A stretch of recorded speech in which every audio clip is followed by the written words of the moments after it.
Well, it was said of our next guest, quote, "She puts the hay on the ground where the goats can get it." That's what Ben Stein says about Kimberly Foss and her financial advice. She's right on the money. Take a look. Kimberly Foss owns one of the top wealth management companies in the country, but she wasn't always prosperous. Kimberly was the youngest of 6, growing up in a low-income family. They never had much, so Kimberly learned to stay out of debt and work hard for everything, including her own college tuition. In her book, Wealthy by Design, Kimberly draws on those hard-learned lessons to help us be smarter about our future. Well, the book is called Wealthy by Design. Our next guest is a financial planner, very attractive young lady whose father was a carpenter, and she started out in carpentry. Kimberly, it's good to have you back on the 700 Club. Thanks for being here. Thanks for inviting us back. Hey, what's going on in your life? What are you telling people to do in this particular climate of financial turmoil? It's crazy. It's a crazy market out there. But I think the best advice for folks out there, because the market has appreciated so much, is to make sure that the allocation in their portfolio is really conducive to what their ability to take risk is. Okay. Because you know the markets are going to adjust at some point, Pat, right? Yeah. And so we need to go through it, whether through those troughs and also the peaks and valleys, to really gain wealth. So make sure your allocation is somewhere where you can weather that trough, because it's going to come down. What is your allocation model? What do you tell people? Well, it depends on your age and where you are in your life stage. So a person that maybe is in their 50s, perhaps 50% to stocks and 50% to fixed income. And we want to keep those fixed income very, very short term, because you know what? Interest rates are beginning to rise. The Fed, the QEs are reducing, right? So we're tapering. So we just want to make sure that you're not going to be too long in your portfolio, and as far as maturities are concerned. What do you think about this Janet Yellen, the new head of the Fed? Does it make any difference? Yellen is getting Yellen. She's getting her attention. She's very dovish, and I think that that's just a kind of continuation of Bernanke. You know, I don't see that she's going to do anything too drastic, because she doesn't want to upset the markets. And as you can tell, they are continuing with the QE and the tapering, which is a good thing. That means our economy is on the right track and growth. But that also means they're going to probably start tightening, which they have actually, she said, I think in the minutes, she said something like 6 months from now. Yeah. What about taxes? You're telling people about how to save money on taxes. Of course, tax day is coming up pretty quick. What do you tell people? Yeah, we were just talking back in the green room. You know, people are paying their taxes, but they're getting less back. So there's more taxes, and probably going to have more taxes in the long run. We've got a huge deficit, right? We've got to pay off.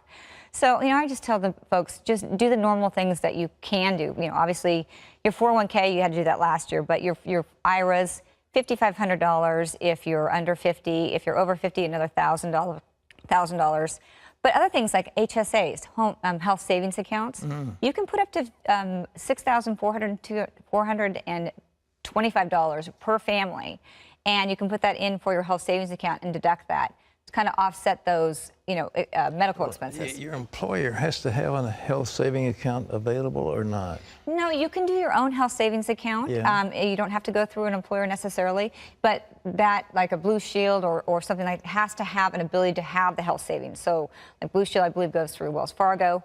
So they have a health savings account available to set up. They're wonderful things. Well, they are. And you know, the nice thing about that, Pat, is if you're over 65, then you can use that money for other than medical expenses without getting a penalty. So you can use it for anything. So, gosh, you know what? You could put in grow tax deferred.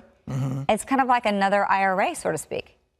Do you talk about KEOs versus IRAs and that kind of thing? Yeah. And if you're a self-employed individual, of course, you want to max out your KEO or your self-employed in pension plan. Of course, a 401k is $17,500. If you're over 50 years old, it's another $5,000 on top of that. So you want to max those out. But that's too late for this year, but you can start for 2014.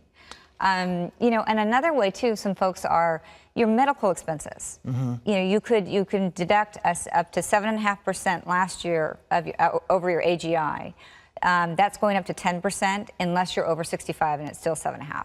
But, you know, going to the doctor, coming from the doctor, laser eye surgery, these kind of things are all deductible. So cluster those together and see where you land on your taxes. You can still do that for reduction for this year. You've got wealthy clients. Well, what is the common denominator you find among these people? Anything particular? You know, I think a lot of folks, what I've witnessed over 30 years is that they live below their means but within their needs. That is one commonality that I see. They also have the ability, they have the knowledge, and they have the depth to be able to sustain these peaks and valleys in the markets. And they know that there is no short-term fix.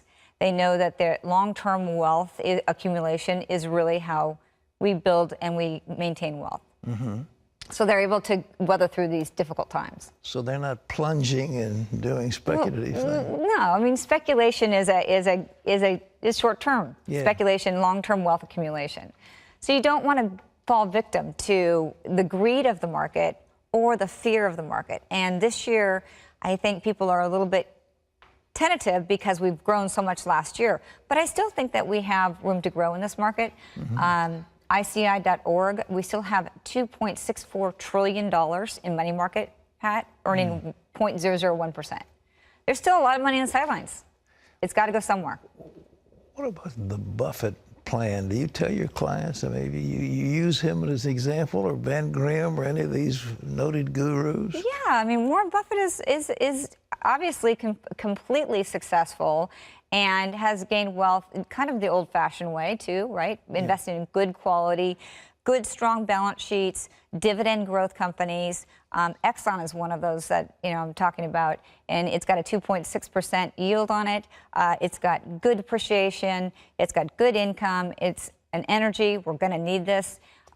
These are good quality companies. And actually, Warren Buffett just put in a ton of money last year into Exxon.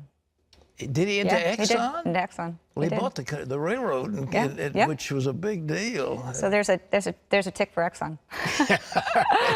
Well, Kimberly, her book is by design. How's the book going? I mean, is it? It's fantastic. We sold out already. Of course, it made the New York Times bestsellers list, which is a plus. And we're on our second printing, and I'm working on a second one as we speak. Well, this is available on Amazon or wherever books are sold. Kimberly Foss here, Wealthy by Design. And Kimberly, it's so good to see you again. It's great to be back, Pat. God Thank you bless so much. Thank you.